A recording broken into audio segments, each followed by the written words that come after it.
What's going on, everybody? John Schaefer with you on this Sunday night Aztec wrap-up show. Looking to recap a busy weekend for San Diego State football and basketball. We'll be with you for the next 30 minutes or so, whether you're here live or on replay. If you wouldn't mind subscribing, I would really appreciate that. I've been working on this channel for about the last half a year.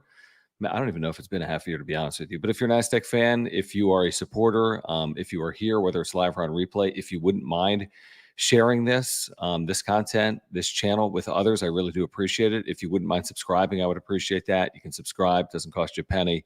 Smash the like button for me if you wouldn't mind. You can follow me on Twitter at John Schaefer. That is JONSCHAEFFER. And again, I'll be with you for about the next 30 minutes or so. I thought there'd be some Aztec fans interested to learn more about this recruiting weekend for Sean Lewis on the Mesa. And I think that there was a lot of positivity coming out of the weekend in terms of what we have learned. Obviously, a perfect weather weekend for the Aztecs, a lot of recruits on campus. You saw Snapdragon Stadium this past weekend where they had some fancy cars on the field, and it looked like, all things, everything that we learned from this past weekend, it looked like a pretty good weekend for San Diego State. And you find out today that Mater Dei Catholic's Isaiah Buxton is the first to commit to Sean Lewis from the prep route, right? He landed someone via the transfer portal, an offensive tackle or an offensive lineman, but he lands Isaiah Buxton. He's talked about the importance of protecting San Diego County, landing recruits from the county, and this is a good start, getting a cornerback, Isaiah Buxton, 3-star recruit, formerly committed to the University of Arizona, decommitted, I think, about a month ago, and has verbally committed to San Diego State. Of course, the early signing period is going to open in about a week or so. December 20th, I think, is the day that it's going to open. But Isaiah Buxton, San Diegan, out of Mater Dei Catholic, electing to choose San Diego State.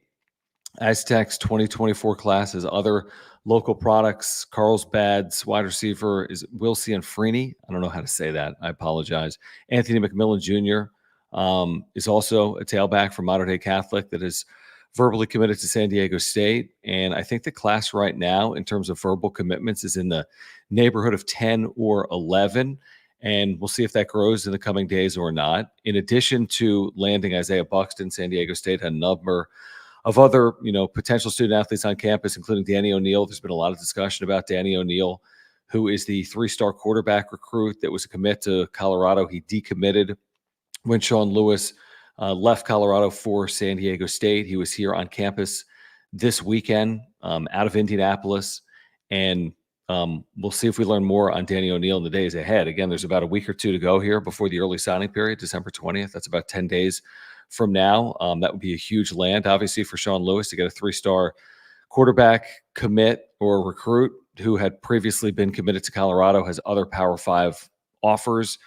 Has spoken so highly of Sean Lewis over the last couple of days and weeks, as we've seen on social media. So there's that natural tie potentially between Lewis and Danny O'Neal. I think I read some articles this past weekend saying that if it was not for Sean Lewis, you wouldn't see Danny O'Neal visiting San Diego State this weekend, taking an official. But Sean Lewis is the new head coach of the Aztecs, and that gives San Diego State a chance to land a player potentially of Danny O'Neal's caliber. And again, they land the cornerback Isaiah Buxton here today as well, officially, as Buxton out of Mater Dei Catholic, officially verbally committing to San Diego State. So I think it's exciting times if you're an Aztec fan. I think it's probably a bit of an unknown time as well for Aztec fans, because you've got so much going on right now in college athletics, college football, transfer portal, name, image, and likeness. It's completely natural for San Diego State to be going through what they're going through right now in the portal, with a number of players currently in the portal. I don't have the full list in front of me, but you've seen it obviously on social media or in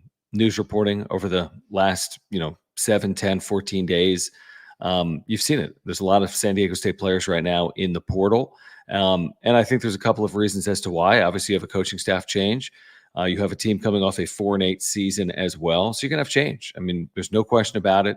You land someone like Buxton. He was quoted here saying, he hopes to enroll in the spring and potentially get a chance to get on the field as a true freshman in 2024. You're potentially replacing multiple starting corners from last year. Des Malone, as announced earlier today, he's committed to the University of Oklahoma via the portal. So Malone, who made 10, 11, 12 starts this past year. You've got a senior, Noah Tumblin, who I don't think has yet determined as to what he's going to do. I think he's in the portal. I think there's a possibility he turns pro as well, and I think there's a possibility maybe he returns for San Diego State, although that's just completely my speculation. But, you're going to replace some parts. There's no question about it. You've seen offensive linemen in the portal. You've seen some defensive players in the portal for San Diego State. You've seen players already commit. You saw the tight end, Harpole, commit to ASU today. We saw what happened with Des Malone to Oklahoma. This is part of college athletics right now. This is part of college football. It's something not just San Diego State is going to have to deal with, but programs that have coaching changes, I feel as if this is kind of a natural occurrence, some of which is because you've got to change. Another part of it is you have a new regime coming in. They're looking for, players to fit their system. And then you've got the name, image, and likeness component in here as well. So we'll see how it all shakes out. Obviously, San Diego State's going to have a ton of change between 2023 and 2024. I think in terms of some of the positives you see immediately is, first of all, it looks like they're shoring up this 2024 class, and a majority of the verbal commitments they had under Brady Hoke, it looks like Sean Lewis is retaining, at least to this point. He adds Isaiah Buxton. He's clearly going after quarterbacks right now, including Danny O'Neal out of Indianapolis. And there were others, obviously, on campus this past weekend as well for San Diego State. They took in an Aztec basketball game on Saturday night. At least a portion of them did. Sean Lewis spoke to the crowd if you were there. I thought that was pretty cool to see Sean Lewis with all his energy on the floor this past weekend at Viejas Arena. So there's a lot going on. There's no question about it. I'm going to look back on this weekend, and we'll see if it turns out to be a big recruiting weekend for San Diego State. I think there's a chance of that. Again, officially, as of now, just Isaiah Buxton, but there were others on campus. Do the Aztecs land those players or some of those players between now and signing day on December 20th? We could learn more tonight, this upcoming week, or within the next 7 or 10 days. So, guys, if you are here, whether it's live or on replay, we're talking about San Diego State's football heading towards National Signing Day, that early signing day period. The transfer portal is open right now. We're talking about this recruiting weekend for the Aztecs. We'll talk some Aztec hoops as well as San Diego State survives a serious threat from UC Irvine to win at the buzzer again against the Anteaters, essentially 63-62, and the Aztecs are now 8-2 on the year. But if you're here, please subscribe. Year-round content for Aztec fans. If you wouldn't mind it, whether you're here live or on replay, that's all I really ask. Trying to get this passion project off the ground, talking as much Aztec football and men's basketball as possible. If you're looking for more of that content, please interact. Please tell people. Please subscribe. And please comment, by the way. If you are here live in the chat, I'll get your chats coming up in a moment. If you have questions, comments, concerns, something you want to discuss here, please get your comments in right now. If you're watching on replay, if you wouldn't mind commenting down below, I'll try to get to those as well throughout the course of the upcoming hours and days. Also, the wrap-up show presented by Higher Impact Financial and Eric Lanier. We'll tell you more about Eric Lanier coming up in about 10 minutes or so. All right, let's get this started here in the chat. Journey, thank you for hanging out. He says, we need offensive line help for sure. You see any commits on the line? Not as of yet. I think it's a really good point. San Diego State's had a lot of offensive linemen enter the portal over the last week or so. So it's obviously going to be a point of emphasis. Now, they did land someone via the portal, and that was a couple days ago at this point. I'd have to find the name. It was a transfer from North Dakota that they landed via the portal. I'll try to find the name if I can. If someone hasn't, they want to put it in the chat, that would be helpful because I'm trying to do two things at once here. But they did land an offensive line commit via the portal, which was Sean Lewis's first portal acquisition, so to speak. And then, again, Isaiah Buxton was San Diego State's first verbal commit via the prep route for Sean Lewis that came over this weekend. But if someone has that and they can put that in the chat, I'll be happy to share that with the chat here or with the channel right now with everyone watching. Mr. Davis, thank you. He says, go Aztecs. Coach Lewis is starting off hot. He seems to be the first coach to understand the potency of San Diego's talent and actually go after them instead of shrugging his shoulders like prior coaches.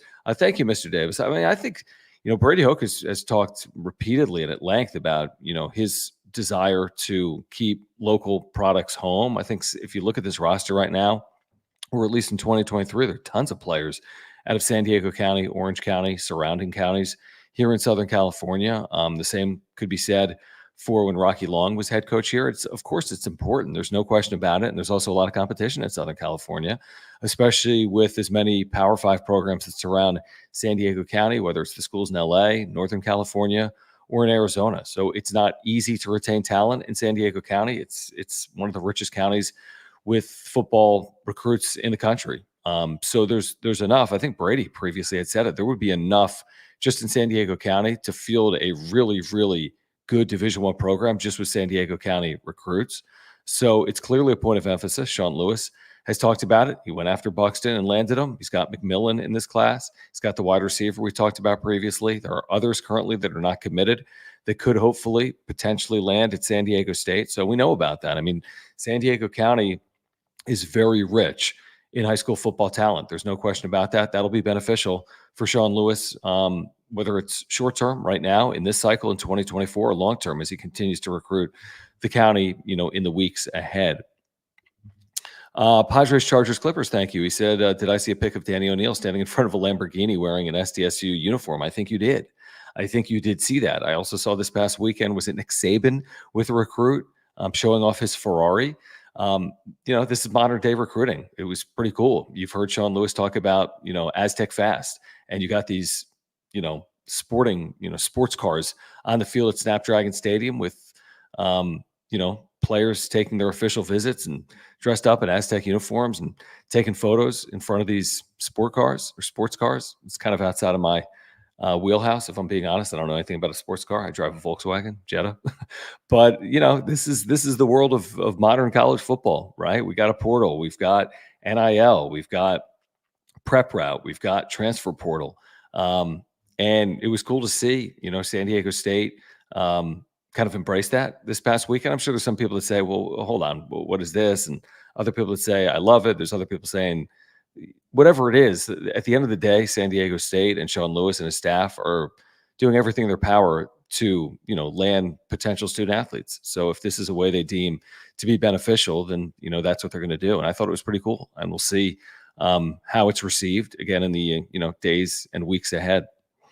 Max, thank you. He says, I wonder if O'Neil has a legitimate shot of starting as a freshman, assuming he follows his guy Lewis here. Interesting question. I mean, I think we've tossed it around, whether it's here on the wrap-up show or on John and Jim, San Diego Sports 760, when I'm talking Aztec, football and basketball. It's a good question. I don't really know. I mean, you would think as a true freshman, there would certainly be competition for the position, right? You would just think that. As a true freshman, there's certainly true freshman quarterbacks that have started around the country. It's not unheard of.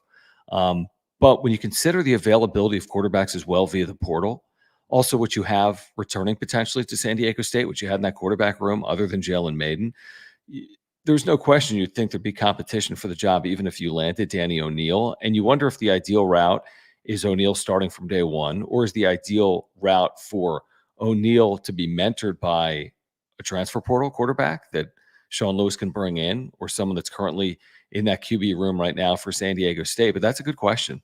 I think you could weigh the positives and the negatives of starting a true freshman quarterback if you believe you're better off for it in the long term, and even potentially just a couple of games into his tenure, and you learn from it and you improve over the course of the year. And then by year two, you've got someone with, an unbelievable amount of experience, 12, 13 starts potentially under their belt. You could make that argument.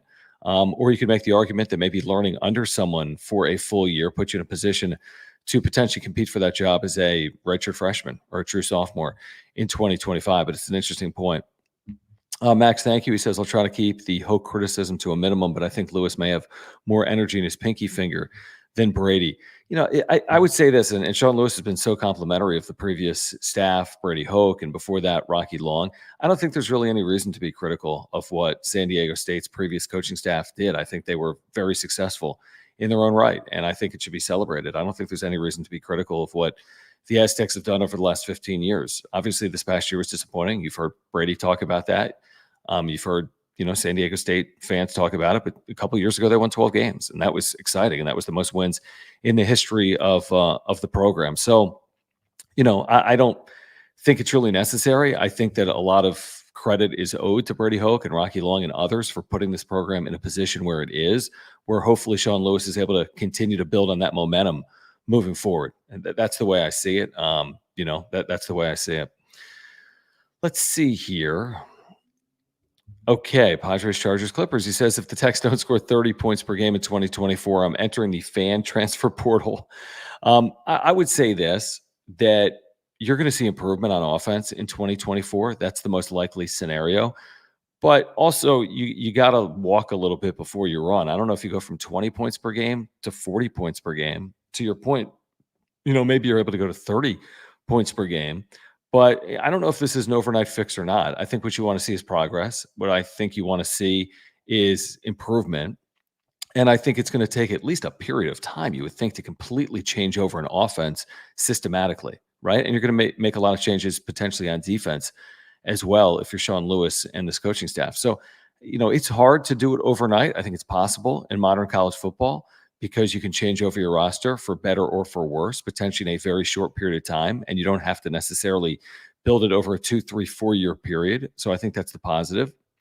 But you also have to blend a roster together in a short period of time as well. So I think Sean Lewis and his staff and the team deserve the opportunity to, build, because if you're expecting 40 points from game one or the top FBS offense in the country, like you had at Kent State a couple of years ago, I don't know if that's realistic or not. I think what's realistic is to see offensive improvement and to see a different style offensively and to see more points per game from the Aztecs.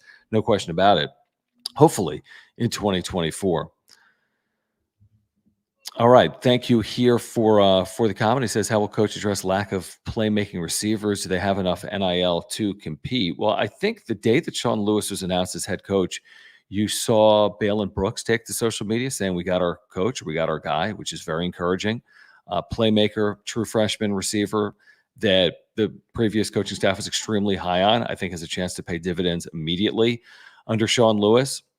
We'll see about the rest of the receiving core, whether some return or not. And then what can they do in the portal with some veterans? And what do they do via the prep route with true freshmen? But I think they'll have playmakers. I really do. I think that there's going to be a lot of players that want to play for Sean Lewis and want to be in this offense where he's had success, whether it was at Colorado or Kent State or before that, Syracuse.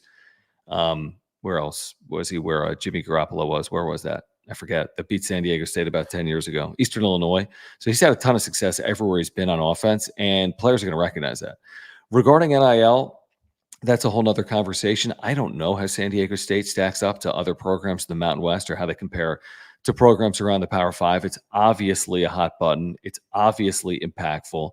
You see players leaving San Diego State and getting opportunities at the Power Five level. Clearly, NIL could be playing a role in that, plus the opportunity to play in a league like the SEC where Des Malone is going with Oklahoma. But NIL is a factor. And if you're concerned about NIL and you're a San Diego State fan, I encourage you to go to Aztec Link or Mesa Foundation and support, because it is important for these programs, whether it's football or basketball, and everything matters, whether it's a few bucks a month or more than that, whatever you're able to contribute, I think is impactful.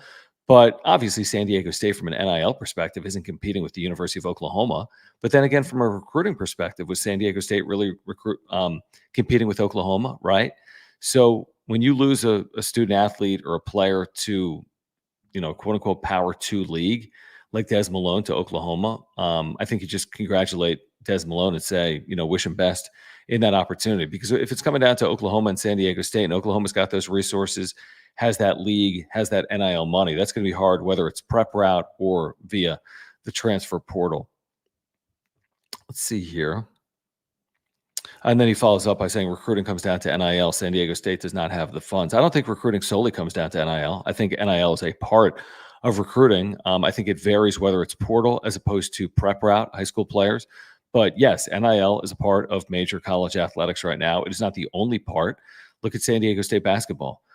They've been more than competitive, obviously, in this NIL era, and they haven't had the exact same resources as programs like Gonzaga or Arizona or other, basketball blue blood, so to speak. So it's not solely NIL. NIL matters. Brian Dutcher's talked about that. Sean Lewis has talked about that. Brady Hoke has talked about that. But it is not the end-all, be-all.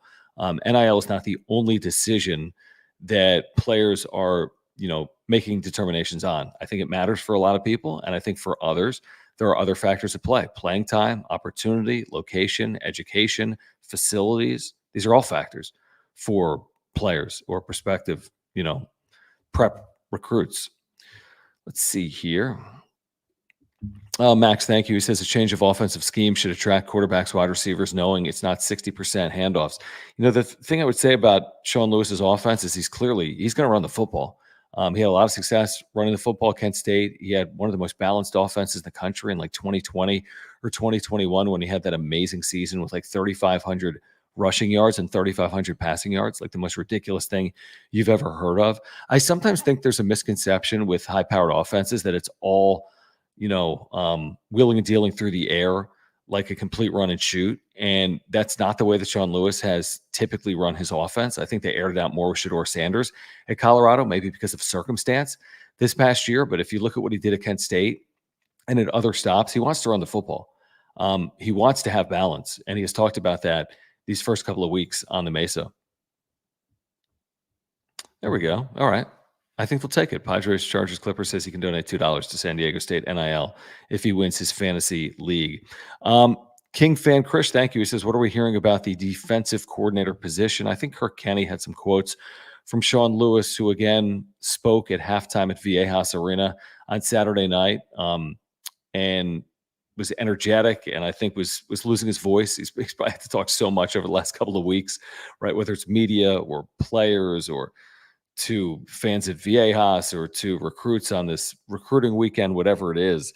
But he spoke at Viejas Arena this past weekend, and I think Kirk Kenny had him quoted as saying that he hoped to have his staff finished within the next couple of weeks, and then pointed to early signing day on December 20th. So we're going to know sooner rather than later. I mean, if you want to have a staff fully in place by December 20th, then you're looking at probably this upcoming week to make final determinations. He's already made at least a handful of hires that San Diego State has announced. Aztecs, I think, announcing that they've retained some of their coaching staff from this previous year as well. If you've just followed on social media, I think some of the former coaches from 2023 are still tweeting out about recruiting and about the program and tagged by Sean Lewis and others, right? So you got a couple of coaches I think will be back, and you're going to have changes, as you'd always have when you bring in a brand new head coach. That's to be expected. That is completely normal. And yeah, we haven't seen a defensive coordinator officially announced.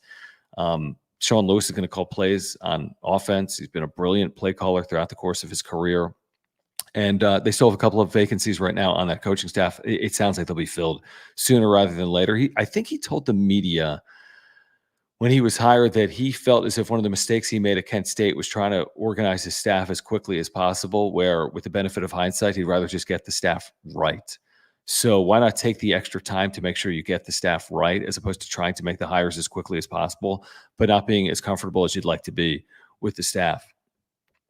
What's going on, SD Sports Fiend? Good to have you here, man. Again, guys, if you are here, please subscribe. You're on content for Aztec fans. He says if O'Neal commits, he will enroll early.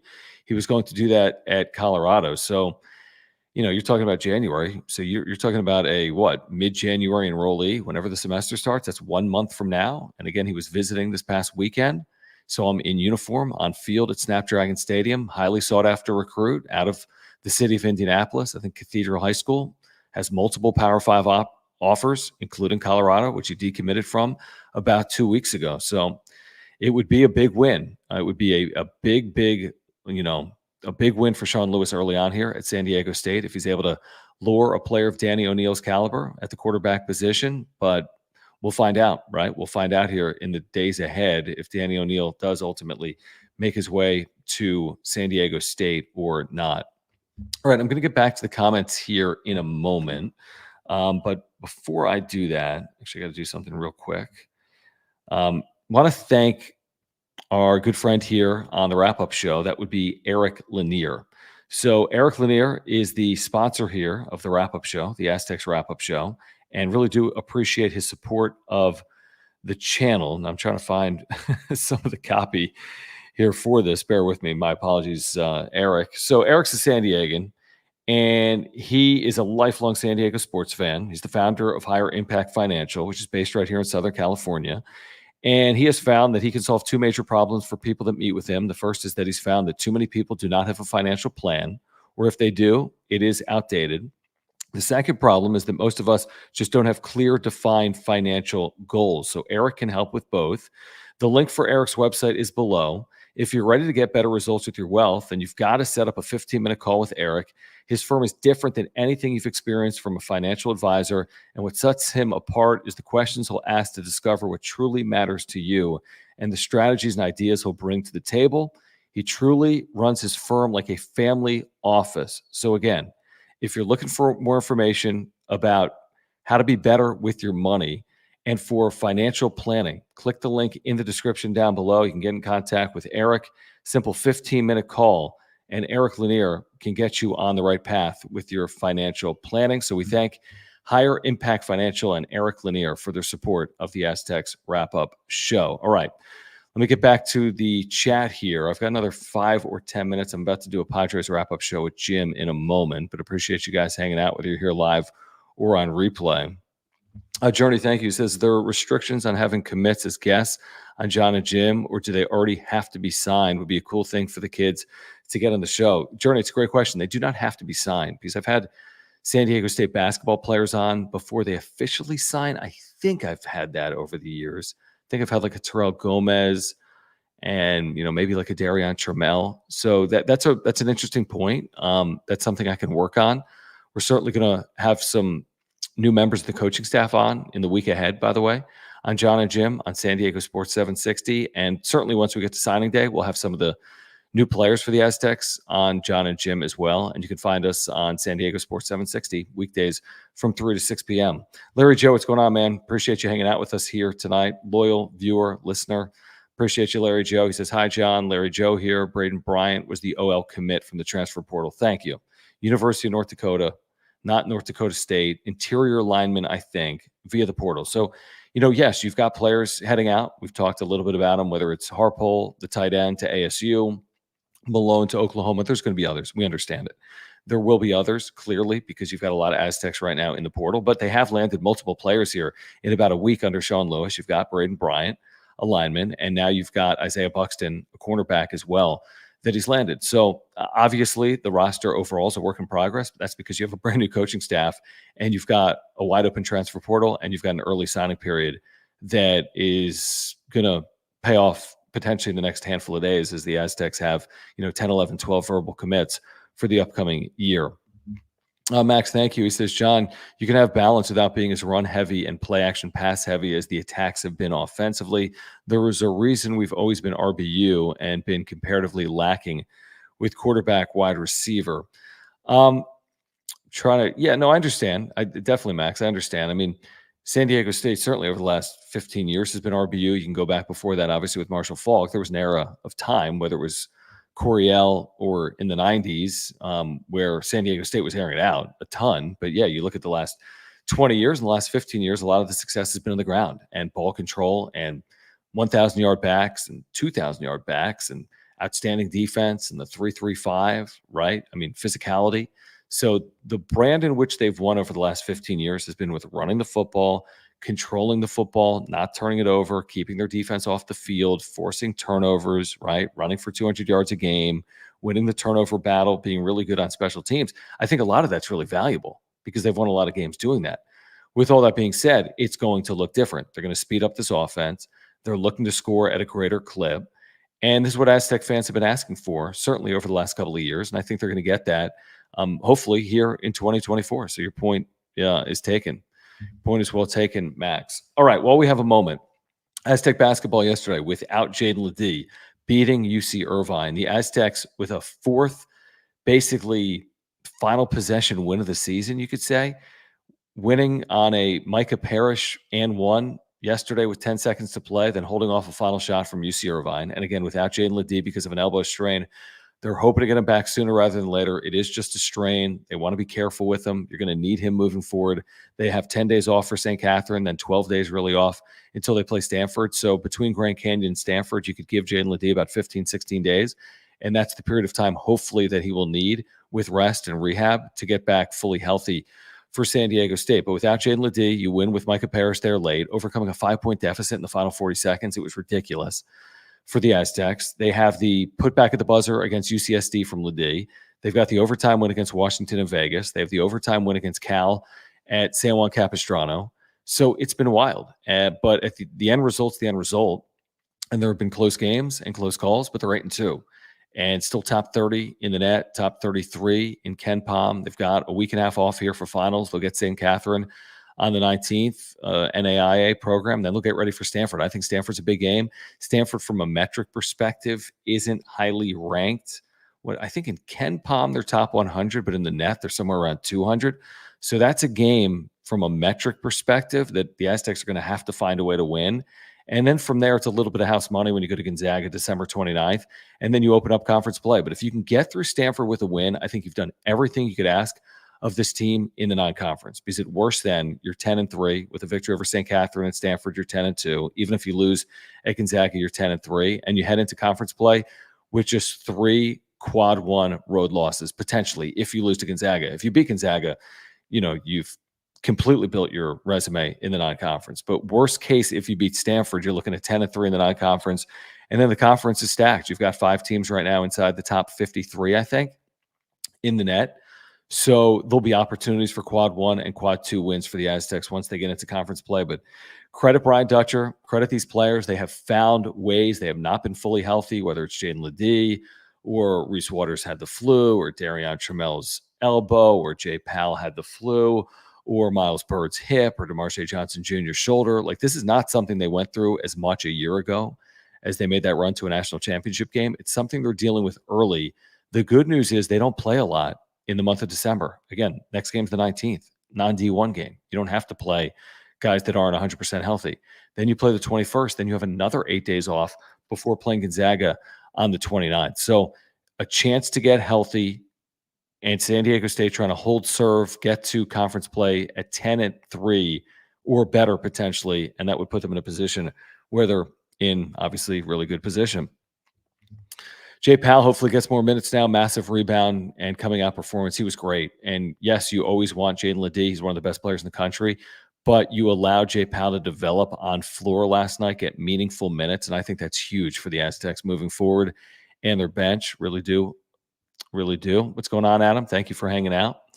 The pure degeneracy, are you concerned at all about their consistent lack of struggle of putting teams away? If so, how can they fix it?